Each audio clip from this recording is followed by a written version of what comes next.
Salam SMK bisa. Siap kerja, santun, mandiri, kreatif. Oke pelajar SMK, pada mata pelajaran Sistem Komputer kelas 10 semester genap, mari kita simak video berikut ini. Oke pelajar SMK, pada pelajaran Sistem Komputer semester genap, untuk hari ini kita akan mempelajari yaitu KD 3.5 tentang menerapkan elektronika dasar mengenai kelistrikan, komponen elektronika, dan skema rangkaian elektronika. Indikatornya yaitu menjelaskan komponen-komponen elektronika.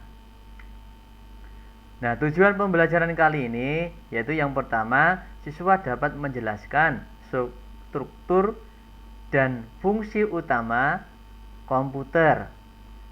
Yang berikutnya yaitu siswa dapat memahami perangkat utama di dalam komputer. Nah, untuk konsep dasar operasi komputer dan struktur mesin VON Neumann, yang pertama yaitu konsep dasar operasi komputer. Sistem operasi komputer merupakan software pada lapisan pertama yang diletakkan pada memori komputer pada saat komputer dinyalakan. Sedangkan software dijalankan setelah sistem operasi komputer berjalan, dan sistem operasi akan melakukan layanan inti umum untuk software itu. Layanan inti umum tersebut seperti akses ke disk, manajemen memori, schedule teks, dan antarmuka user.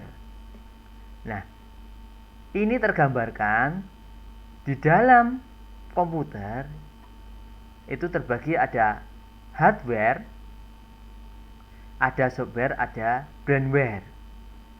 Hardware ini terdiri yaitu perangkat keras. Kalau software yaitu perangkat lunak. Kalau firmware yaitu pengguna. Nah, di sini sudah ada hardware itu ada input, proses, output, sedangkan software ada sistem operasi, bahasa pemrograman, ada program, paket. Untuk firmware yaitu ada operator, programmer, dan sistem analisis. Sistem komputer pada dasarnya yaitu ada 4 komponen: perangkat keras, program aplikasi, sistem operasi, dan para pengguna. Yaitu tadi ada apa? Ada hardware, ada software, ada firmware. Nah, tujuan pokok dari sistem komputer adalah mengolah data untuk menghasilkan informasi. Nah, tujuannya yaitu bisa tercapai. Maka bagaimana? Harus ada elemen-elemen pendukungnya. Apa Pak elemennya? Yaitu untuk elemennya ada software, ada hardware, dan firmware.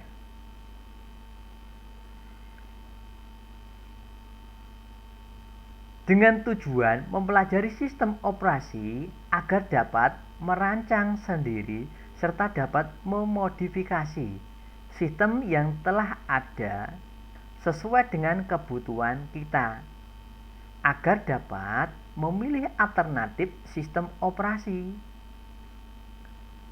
dan akan memaksimalkan penggunaan sistem operasi supaya konsep dan teknik sistem operasi dapat diterapkan pada apa? Pada software atau aplikasi yang lain, supaya apa? Bisa kompatibel dengan apa? Sistem operasi kita. 3 sasaran utama sistem operasi. Yang pertama, kenyamanan. membuat pengguna komputer menjadi nyaman, efisien, penggunaan sumber daya sistem komputer secara efisien, mampu berevolusi. Sistem operasi harus dibangun sehingga memungkinkan dan memudahkan pengembang, pengujian, serta pengajuan sistem-sistem yang baru. Berarti ada update. Nah, struktur mesin von Neumann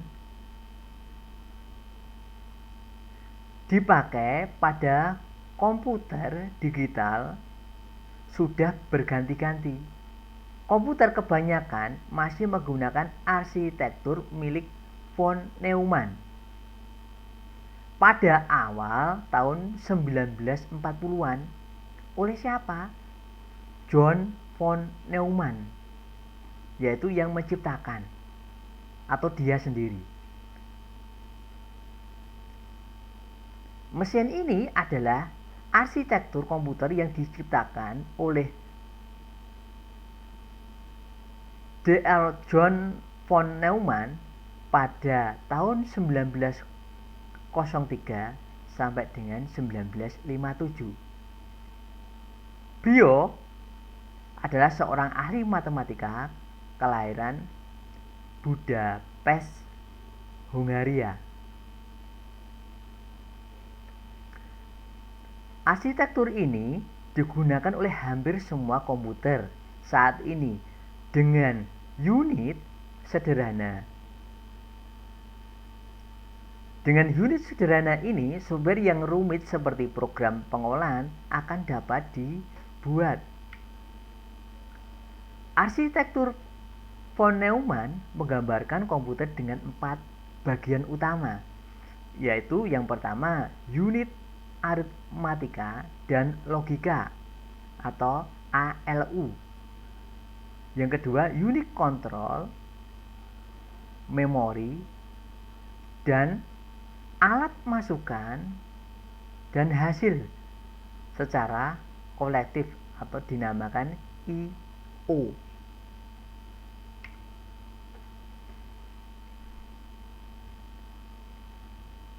Mesin von Neumann adalah mesin komputer pertama yang bersifat stalled program. Arsitektur pada mesin ini mewakili mesin pertama dan digunakan pada komputer sekarang ini, sampai sekarang masih digunakan. Nah, untuk John von Neumann adalah seorang ahli matematika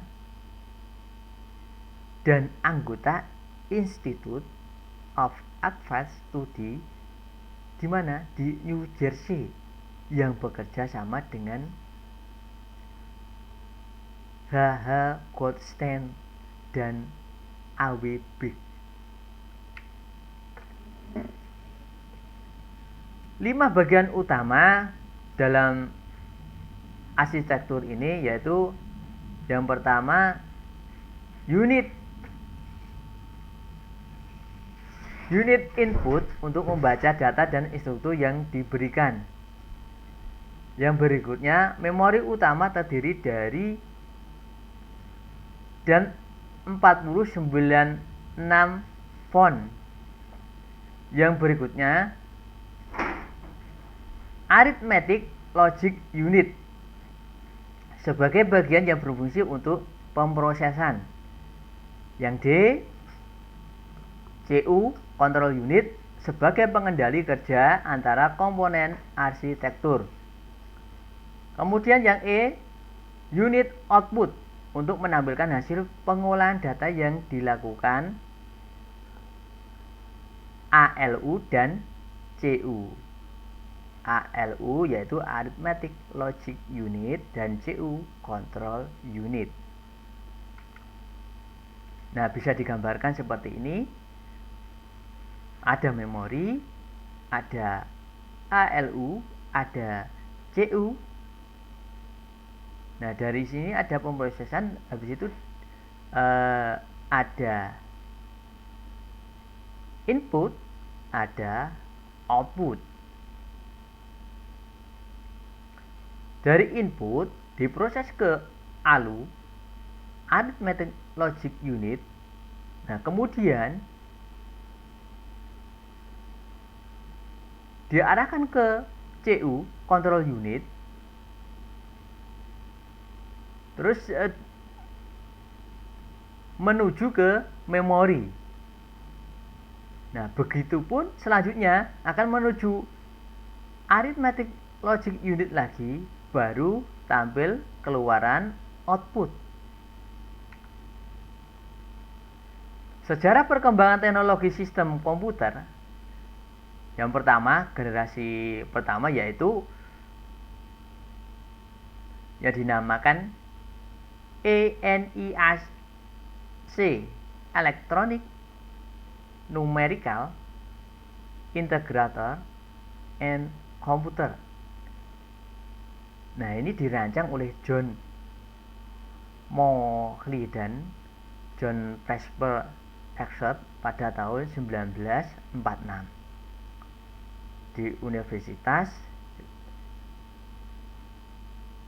Pennsylvania.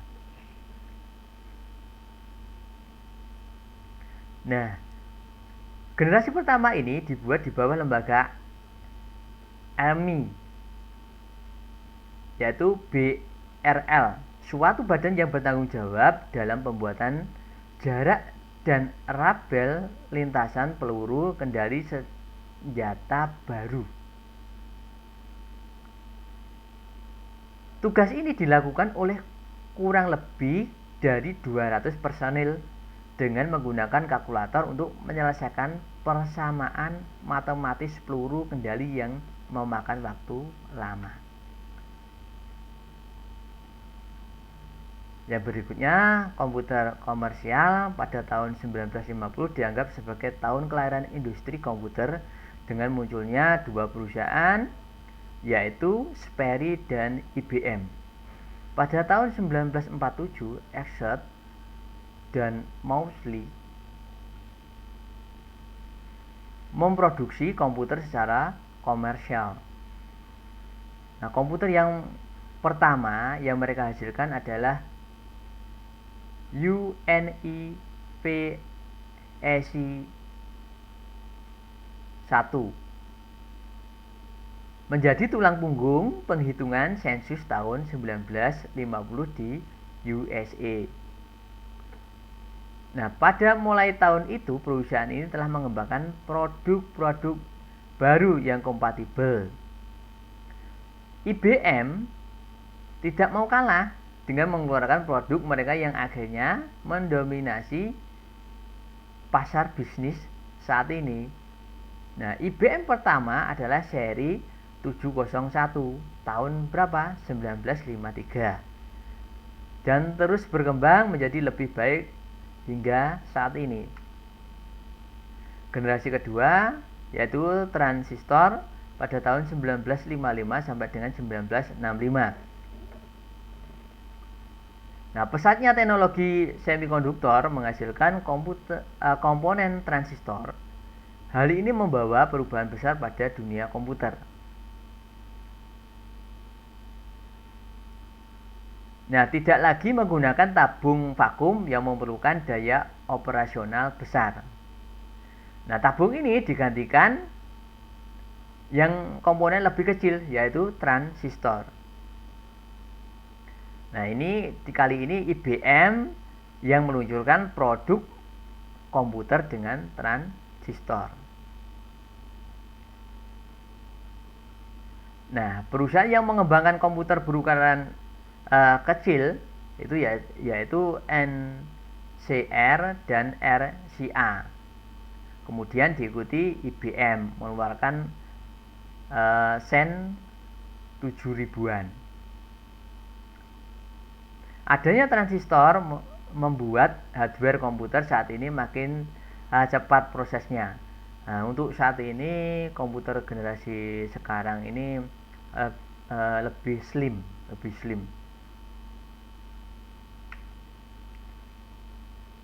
IBM 794 komputer ini diluncurkan pada tahun 1962.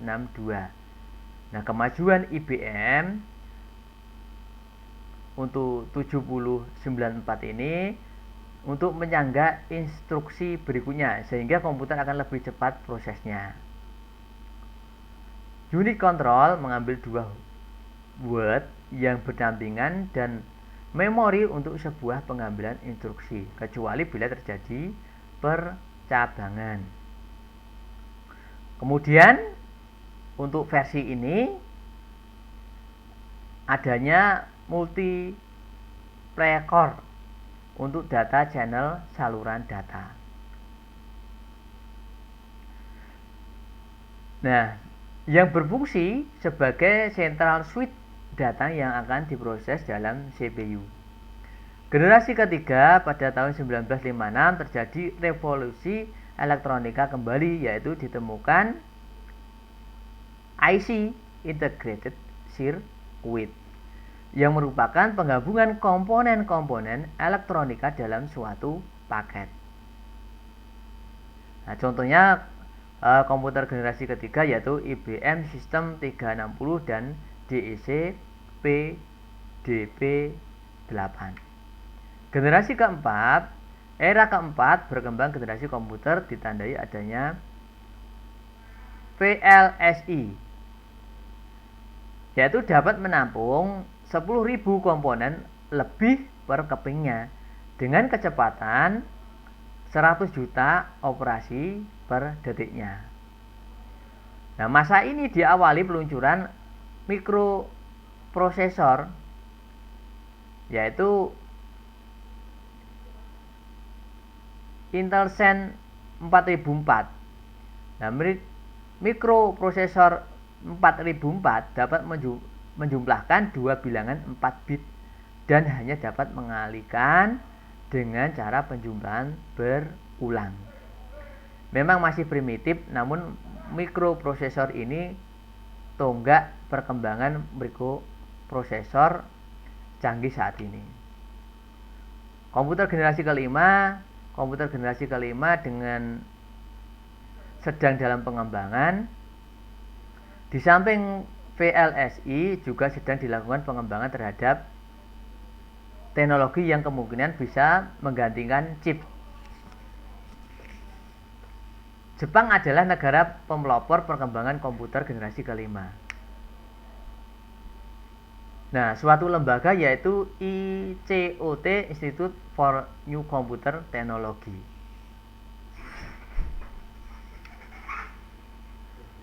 Komputer masa depan, beberapa ilmuwan komputer yakin suatu ketika akan tercipta suatu komponen yang akan disebut dengan nama biochip yang terbuat dari bahan protein sintetis. Inilah tugas kalian, tugas Siskom untuk pertemuan kedua. Silahkan bisa dikirimkan untuk jawabannya. Jangan lupa dikasih nama, tulis kelas, kirim ke Google Classroom. Demikian materi hari ini. Tetap semangat. Terima kasih.